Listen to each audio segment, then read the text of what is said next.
आप सभी लोग यहाँ पे आए हैं तो अपने लिए भी क्लैपिंग कर लीजिए, सभी अपने लिए, इसलिए कि अपने लिए भी क्लैपिंग होना बहुत ज़रूरी है। और ताली दुनिया में सबसे ज़्यादा कौन बजाता है? दुनिया की बात छोड़े, अपने भारतवर्ष में बात कर ले, कौन बजाता है? हाँ, छक्का। सही बात है कि नहीं? किसी छक्के को आप किसी डॉक्टर के पास जाते हुए देखे हैं कभी भी? नहीं। क्यों?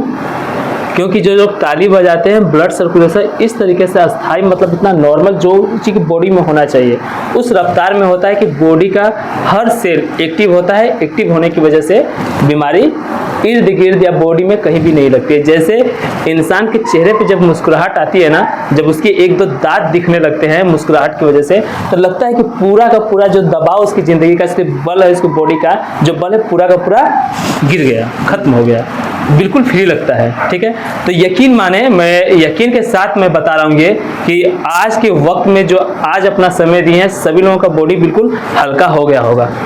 राइट? हल्का है कि नहीं है? या मेरा मन रखने के लिए बोल रहे हैं? ऐसा नहीं रहा है। तो इस तरीके का जो प्रोग्राम होता है तभी हम सभी लोग यहाँ पे आते हैं और ऐसा जगह हम सभी लोग को मिलता है कि हम लोग क्लैपिंग कर लेते हैं। अगर घर में आपकी बीवी या आपकी माताजी, कोई भी घर की लड़की, ठीक है, आटा गूंथते वक्त अगर ताली बजाने लगे तो क्या होगा? पागल समझ लगेंगे। घर में कोई भी बात होगा किसी तरीके से वहां पे ताली बजने लगेगा तो क्या लोग कहेंगे? या अगर आप ताली बजाने लगेंगे मर्द होकर तो क्या कहेंगे लोग? जाहिर सी बात है कुछ गड़बड़ है। अब ताली बजाने का हमारे लिए मौका यही है। ठीक है, अगर जो लोग ये मानते हैं कि नहीं दूसरी जन्म होती है और यहाँ ताली अगर नहीं बजा पाए इस मीटिंग में, दूसरा और जन्म अगर ताली बजाने वाले में हो जाएगा तो दोस्त हमारा मत दीजिएगा। राइट? हम मौका दे रहे हैं ताली बजाने के लिए, तो कितने लोग बजाने के लिए तैयार हैं? आइए नेक्स्ट करते हैं, अपने बिजनेस प्लान पे चलते हैं। क्योंकि रुपए अगर आपके पास इनकम की स्रोत नहीं है तो यकीन माने जो लोग कहते हैं, जो लोग विश्वास नहीं करते हैं, पैसे अगर आपके पास नहीं है तो यकीन माने मेरी बात को, बहुत बड़ी बात हम बोल रहे हैं कि अगर आपके पास इनकम का स्रोत नहीं है तो आपका ईमान जो होता है ना डगमगा जाएगा। और जो लोग पैसे के नशे में बिल्कुल चूर हो जाएंगे ना, उनका भी ईमान डगमगा जाएगा। जमीन से उड़ान भरनी चाहिए, लेकिन इस हद तक बढ़नी चाहिए कि जमीन दिखे। सही है? राइट? जमीन को छोड़े ना, ये चीज होना चाहिए।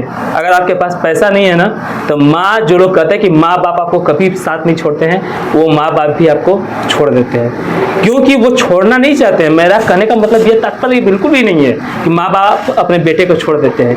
यकीन माने माँ और बाप की जो ममता और जो मोहब्बत है वो हमेशा बनी रहती है, लेकिन आपके पास इनकम की स्रोत न होने की वजह से माँ और बाप की जो मोहब्बत और ममता होती है, माँ की ममता, बाप की मोहब्बत, ये मोहब्बत और ममता दम तोड़ देती है उस वक्त लाचार होके, जब आपके पास इनकम की स्रोत नहीं होती है। जो माँ बाप आपको इतना बड़ा किए, दिन और रात एक करके अपनी जवानी आपको दे दिए, अगर उस लेवल तक आपको पहुंचाएं तो आपका ये कर्तव्य दायित्व बनता है कि आप सभी लोग पैसा कमाएं, पैसे के पीछे अपने आप को लगा दें। एजुकेटेड सभी लोग हैं, ऐसा नहीं है कि कोई भी एजुकेटेड नहीं है, कोई समझने वाला इंसान नहीं है। यहाँ पे जितने भी प्राणी बैठे हैं सभी लोग बुद्धि से बेहतर है। राइट? अपने बुद्धि से काम करते हैं। हमारे पास शेर की तरह दांत नहीं है कि अपनी शिकार करें। राइट? हमारे पास हाथी की तरह वो वजन नहीं है कि अपने बल रखें। राइट? हिरन की तरह हम नहीं हैं कि अपनी छलांग अपनी उस तरीके से उड़ान भरे। राइट? लेकिन हमारे पास क्या है? ईश्वर का दिया हुआ दिमाग। ये इस दिमाग से शेर को भी अपने पिंजरे में ले सकते हैं। अपनी हिरन से भी तेज रफ्तार आज हम चल रहे हैं। क्यों? ये सब कैसे हुआ पॉसिबल? अपने दिमाग से। तो इंसान का दिमाग है। यकीन माने अगर आप सभी लोग या दुनिया का कोई भी इंसान पूरा दुनिया का ज्ञान रख ले, हर एक नॉलेज अपने पास रख ले, अगर जो इंसान खुद के बारे में खुद को नहीं परख पाएगा, खुद को नहीं समझेगा, सब वो बेकार हो जाएगा पूरा उसका समझना और जानना। तो सबसे पहले क्या चीज है? अपने आप को जानना। समझना, अपने आप को परखना। जिस दिन आप अपने आप को समझेंगे, जान लेंगे, और उसी दिन से आप अपने आप को परख लेंगे। और परखने के बाद जब अपने आप को लगातार फील्ड में या अपनी ज़िंदगी के लिए मेहनत करते रहते हैं, तो रगड़ निश्चित है, आपको रगड़ना, अपने आप को घसीटना पड़ेगा। इस तरीके से आपको घसीटना पड़ेगा जब आप अपने आप को परख लेंगे तो, ठीक है। जब आप लोग को लगेगा कि नहीं मैं मेहनत करूंगा तो मैं चमकूंगा, लेकिन उस चमक से पहले, उस चमक को लाने से पहले अपने आप को फील्ड में रगड़ना पड़ेगा। जब तक रगड़ेंगे नहीं तब तक आपकी ज़िंदगी में चमक नहीं पैदा होगी। और जिस दिन आपको रगड़ने की वजह से, खुद को रगड़े, खुद को मेहनत किए और रगड़ने की वजह से आपको चमक पैदा हो जाएगी, तो यकीन माने वो वक्त दूर नहीं रहेगा जिस वक्त आपकी ज़िंदगी में 4 चांद लग गए होंगे। अपने आप को रगड़ना है, टीम वर्क करना पड़ेगा।